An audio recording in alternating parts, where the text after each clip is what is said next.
early days of Seattle, cheap lumber piled high. Buildings built on stilts escaped the floods and tide. Homes, pubs, and warehouses flourished near the shore. The wharves were filled with ships, there was plenty in the stores.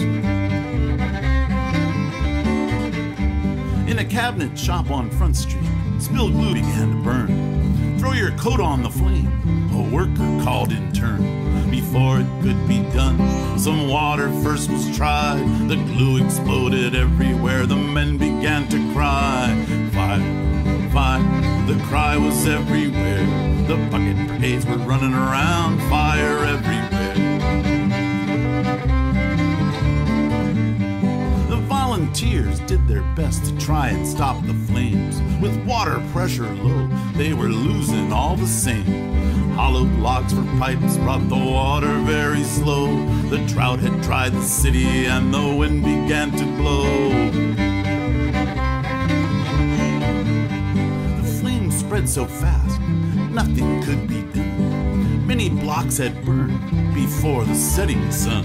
It burned the shacks on Skid Road and the bubs soon were gone. The liquor stores exploded and the mighty fire roared on. Fire, fire, fire was everywhere. The bucket brigades were running around, fire everywhere. The fire marshal was gone on a trip to Frisco Bay. The mayor took control, the inferno had its way. Now just a smoldering pile, the bustling town was gone. The people, not the rats, were saved, Seattle would live on.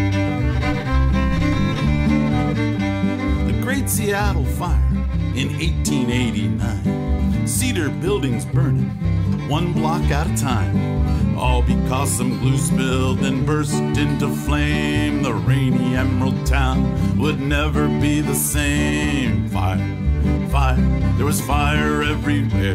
The bucket brigades were running around, fire everywhere. Fire, fire, fire was everywhere. The bucket brigades were running around, fire everywhere.